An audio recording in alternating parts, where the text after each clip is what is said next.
Finally famous in this, everything.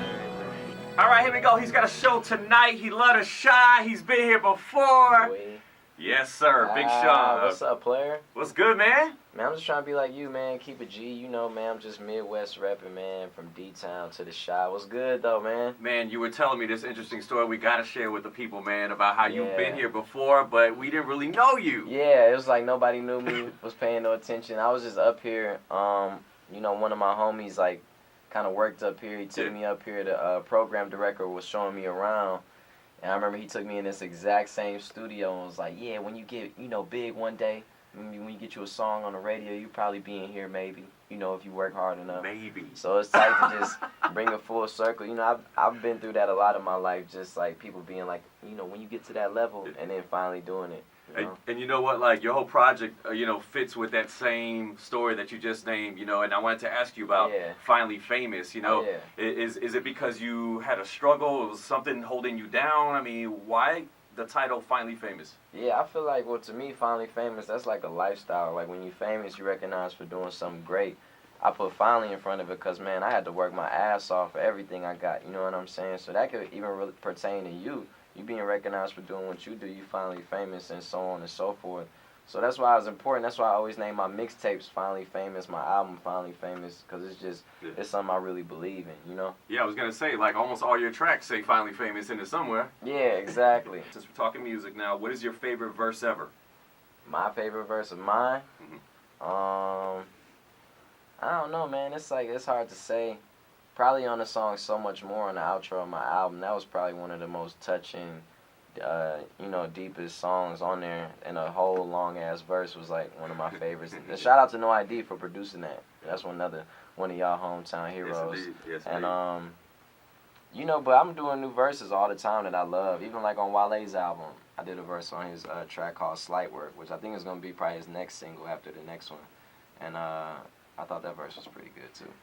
I want to ask you, you know, you, Wale, G.O.O.D, are y'all next? Hell yeah, we here. This is our time, man. It's me, G.O.O.D, Drake, Wale, Mac Miller, Wiz. You know, it's all our times, man. And we worked our Nicki, you know what I'm saying?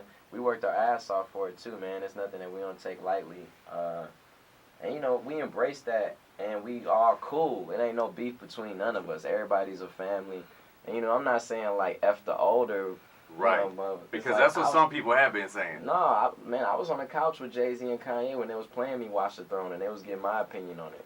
And, you know, I respect the OGs, and the OGs, it's tight when the OGs respect the young Gs. You know, that's all we ask for is just the respect. Big Sean is here, man. Big show tonight. We'll talk about that. Also, we'll talk about, you know, the interesting apology Maino gave you, which we've aired here on GCI. Plus, those few allegations that we couldn't ever talk to you about before, but, you know, you clear them, you know, air it all out here. Oh, let's talk about it. Next here on GCI. Big Sean. Yeah, big night, man. You already know we got this show been sold out for a couple months, man, at the Metro. So, you know, I'm sure it's going to be pretty cool, man. You know you're trending on Twitter in Chicago. Oh, man, that's... Yeah. You're a trending topic in Chicago. No, that's tight, man. That's great. Yeah, earlier we were talking about, you know, respect versus beef. You know, it's not a beef thing when, you know, I said you guys are next. Oh, no, it's a respect thing. And they showing respect, you know. When Kanye comes to any show of mine that he can come to, you know what I'm saying? Jay-Z, they show love. They'll give me my respect. So I ain't got no problem with, you know, and just legends, Busta Rhymes. You know, these people I consider legends. Jada, I was just talking to Jada the other day. Everybody, like, to me, it's no segregation. It's just, I feel like it's a new wave of hip hop that I feel like I'm a part of. J. Cole, Drake, Nicki, Wale, Wiz, Mac, Meek Mills, that we all are on the forefront of, and just, you know, we gonna do what we do. What was the miscommunication or misunderstanding with the whole Maino thing? Because I really couldn't even piece it all together, reading one thing from one blog, one thing to another, and then I heard the apology, you know, while you were doing an interview. What was that about? I don't even know, man. I don't even know what the big deal was. It's not Because like you seem to be confused too when he was, giving you the apology. Yeah, it's kind of like, I'm from Detroit, and Detroit is much like Chicago, so if you really got a problem with somebody, it's really going to be a problem, man. It's really going to be some beef. So I didn't personally ever have beef with him, or else you would have known there was some beef going on. You know what I'm saying? Yeah. So, I don't know, I think he said something, he called me Lil Sean in the video, like, who I'm supposed to beef with, Lil Sean, or something like that. And I guess people thought that was beef after that, but wasn't beef to me. And he came and apologized, and I ain't got no problems with Maino, man. If that's beef, well then damn, we can't speak anything. Right. Last we heard, you couldn't speak about those alleged sexual allegations, because the lawyers were doing their thing, the judges were doing their thing. What's new with that? Man, well, it's all over, man. Not guilty on all them sex charges. It's just when you go, when you in a position sometimes, man. You get put through certain tests, and people, when you surround yourself with the wrong people sometimes, man, just bad situations just pop out, and I feel like that was the case of that. It taught me a lot as a man, though, to who I surround myself with. It taught me how important things like situations like that can be, man. And when not to pop it out. And when yeah, the crazy thing about it is nothing really, really wasn't even me that was involved. I really didn't hardly do anything, but it's just like being in the wrong place at the wrong time, and then being able not to prove that I didn't do anything and this and that. It's, but so it was more proving that nothing happened versus, Yeah, but it's all over though. Yeah. So. Were they groupies? Oh yeah, what you think? Yeah, all right, just have to throw it out there. Yeah. Hey, tonight for the show, man, what are we gonna expect? Man, the show is going to be great. Like I said, it's been sold out for a couple months. You know what I'm saying? We're doing an after party, too. But the show going to be nuts, man. You can expect just the essence of a real hip-hop show.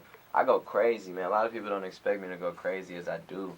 And there's a lot of elements to the show. It's fun, man. It's exciting. So, for this tour, I really wanted it to be intimate. That's why we chose venues like the Metro to where, you could fit 1,000 or 2,000 people in there. But I really want to give it, for my first headlining tour, that experience of being intimate, it's gonna be nuts. The dance video with Nicki Minaj.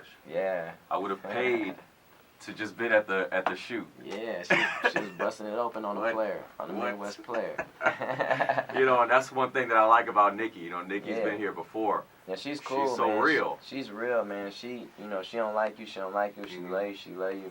Me and her, we've had a relationship for years. I met her when we was working on Kanye's album, My Beautiful Dark Twisted Fantasy, and she was in Hawaii. I was there, and me and her just became friends since then. She was such a, she was so like inspired and such a fan of what I was doing, even way back then, because I did that one word rhyme scheme flow that she had, elevated and Drake had did and stuff. But she was like, man, I can't believe you came up with that. That's so cold. And ever since then, me and her been like friends, and it was easy. I just called her up, because the Ass record kind of took a life of its own when the album first came out. And I know you guys were playing it before it was sent to radio, right? Mm-hmm. And a lot of people were too. And so they were like, yo, we about to just send this to radio. This is naturally just the next single to go with after Marvin. And I was like, they was like, you want to do anything special? You want to add a verse to it? And I'm like, that wouldn't even be too special. And I know Nicki was supposed to be on the original one, but she was on tour and couldn't do it. So I hit her up. Man, she was like, man, I listen to that song every day. My dancers be dancing, they hear blasting that all the time. So it was natural for her. Yeah, so I sent it to her. She hopped on it like the next day or two, man. It was crazy. That's dope, man. Yeah, man, I was watching the video, of Akasi over here. He showed me it, and I was like, man, I would have, like, if I was, like, the director, I would have been like, yeah, that was cool, but let's do it again. Let's do it again, Nicki. We did a lot of takes, man. A lot of takes were done? A lot of takes, man. And she was looking good, right? Definitely was. I think me and her look good. Wait, are you in the video? No, I'm just kidding. Yeah, exactly. Hey, Big Sean, man, I appreciate you stopping by, man. We're only holding you in here for a little bit because we gotta. You already know. So we gotta continue next inside the Coca-Cola Lounge, and in fact, that's gonna go on streaming, web streaming. Oh, okay. For everybody to see. So what's the link? What's the web streaming link? It's WGCi.com. WGCi.com. All right, let's do it, boy. Yep. And everybody's going to be able to see him there. And you're going to be with fans and stuff that we've invited to come see you. Your biggest fans here in Chicago, and everything will be there. Man, Shot Time, you already know I appreciate y'all holding me down, holding my family down, from Kanye to Common to No ID to the interns, to everybody repping that shot at Midwest, man. We got a lot of new stuff coming. We got that G.O.O.D Music Album coming. Me, Kanye, Cudi, John Legend, Common, Saha, Cudi, Pusha T, everybody on G.O.O.D. Alright, I got my next album coming right after that. You know what I'm saying? I got mixtape coming. I'm working my ass off for y'all, so I appreciate y'all more than anything. And if it's one thing I leave y'all with, make sure you do what you love to do and follow your dreams, man. I remember my high school teacher told me I was throwing my life away for doing music. Told me it was the most stupid thing I could do. And I realized she was stupid as hell for telling me something like that, man. So. And did you graduate with like a 3.7 or something? Yeah, I was on my way to I tweeted that one day. I'm like, listen. Yeah. Y'all rappers hit me up on Twitter, can't even speak English. Big Yeah. Sean graduated with a 3.7. Yeah, I was on my way to state, but I just always want to look back. I don't want to look back on life wishing I woulda, coulda, shoulda did anything, man. And hopefully I can inspire people to do the same, man. That's what it is. Dope, man. Boy. Big Sean, appreciate it, man. Do it. All right.